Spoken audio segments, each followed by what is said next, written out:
Joule Jalal ওয়াল ইকরাম, যিনি মহিয়ান গরিয়ান, হ্যাঁ, বড় মর্যাদার অধিকারী, তার চেহারা অবশিষ্ট থাকবে। ওজন মানে কি?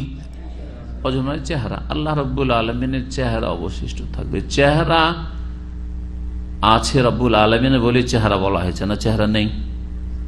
হ্যাঁ, চেহারা আছে বলে চেহারা বলা হয়েছে।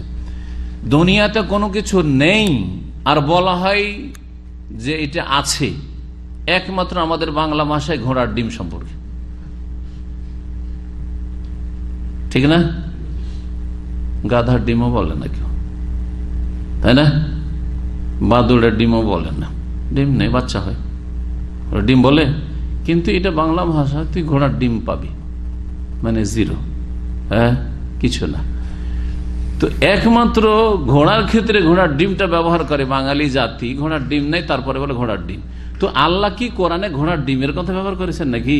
যে আল্লাহর চেহারা নেই তবু চেহারা বলেছেন? বেদাতীদের ধারণা তো এটাই। বুঝতে পারছেন কেন আমার কথা? হয় বলেন যে কোরআনে ঘোড়ার ডিমের কথা আলোচনা আছে, আর না হলে বলেন যে আল্লাহর চেহারার কথা কোরআনে কারিমে আছে। তো আল্লাহর চেহারা আছে, আল্লাহর চেহারা আছে, আল্লাহর জাতও আছে। আর যেগুলি আমাদেরকে জানানো হয়েছে সেগুলি বলবো হ্যাঁ আছে, আর যেগুলি বলা হয়েছে নেই সেগুলো নেই, আর যেগুলি সম্পর্কে কিছু বলা হয়নি সাইলেন্ট, আমরাও চুপ, সাইলেন্ট। বুঝতে পেরেছেন? সহজ ভাষা, সহজ ভাষা ভালো করে শুনে রাখেন। আকীদার ক্ষেত্রে, আল্লাহর জাত সিফাতের ক্ষেত্রে কি বলবেন? যেগুলো আছে সেগুলো আছে। আল্লাহর আসার কথা বলা হয়েছে, আগমন আছে। আল্লাহর চেহারার কথা বলা হয়েছে, কি বলবো? আছে। আল্লাহ রাব্বুল আলামিনের চোখের কথা বলা হয়েছে, আছে। আল্লাহর হাতের কথা বলা হয়েছে, আছে। আল্লাহর পায়ের কথা বলা হয়েছে, আছে। কিন্তু আল্লাহর নাকের কথা, হ্যাঁ, নাক। আল্লাহর কানের কথা, আল্লাহ শোনেন, এই কথা আছে। কিন্তু যদি আল্লাহর উজুন মানে কান, কেউ যদি আল্লাহর উজুন আছে কিনা, আল্লাহর আনফ আছে কিনা, তখন কি বলবেন? এটা আমাদেরকে জানানো হয়নি। বোঝা গেছে? আল্লাহ বলেননি, রসুল বলেননি, চুপ, আমরাও চুপ। বোঝা গেছে? আবার নাও বলেননি আল্লাহ রাব্বুল আলামিন যে আমার নাক নেই, নাক কাটা, কান নেই, বলেছেন? যদি বলতেন তো বলতেন নেই। যেমন আল্লাহ বলেছেন যে আমার ঘুম নেই, বলেছেন না বলেননি?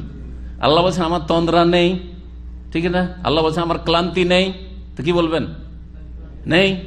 আল্লাহ বলছেন আমার বিবি নেই, আল্লাহ বলছেন আমার ছেলে মেয়ে নেই, তো নেই বলবেন না বলবেন না? ক্লিয়ার?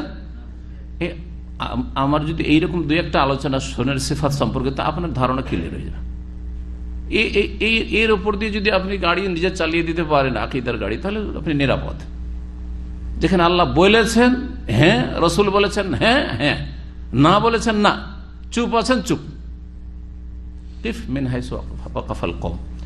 যেখানে রাসূলুল্লাহ সাল্লাল্লাহু আলাইহি ওয়াসাল্লাম সাহাবায়ে কেরাম থেমে গেছেন, ওখানে আপনি স্টপ করেন, আপনি থেমে যান।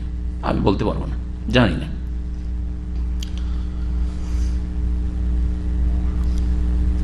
আল্লাহর রূহ, যদি কেউ বলে আল্লাহর রূহ আছে কিনা, হ্যাঁ, কি বলবেন? হ্যাঁ, না, কোনটাই বলবেন? জানি না, আল্লাহ জানায়নি, জানেনি।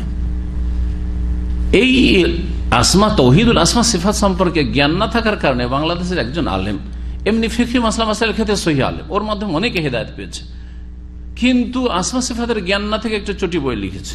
বইটা এখন আমি লুকিয়ে রেখেছি, কাউকে দেখাই না, ওই বই গুমরাই যাবে বললে।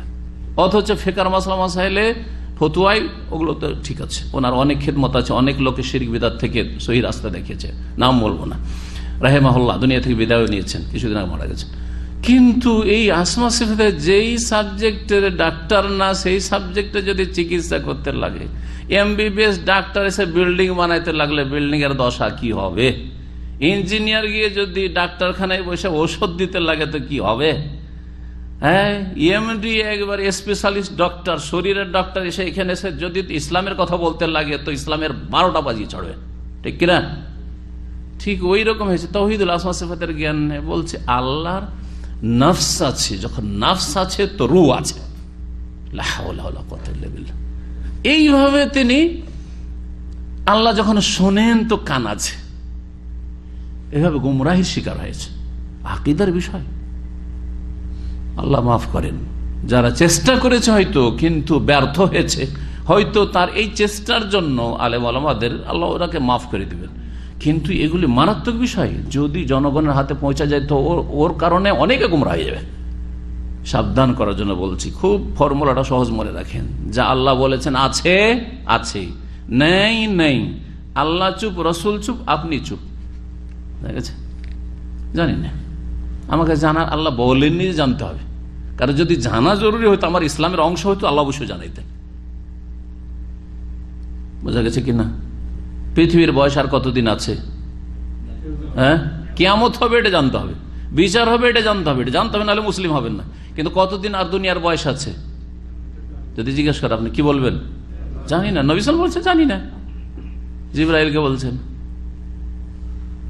কারণ যদি আপনার ইমানে কোনো ঘাটতি থেকে যেত, এটা না জানলে তো আল্লাহ অবশ্যই জানাইতেন। জি।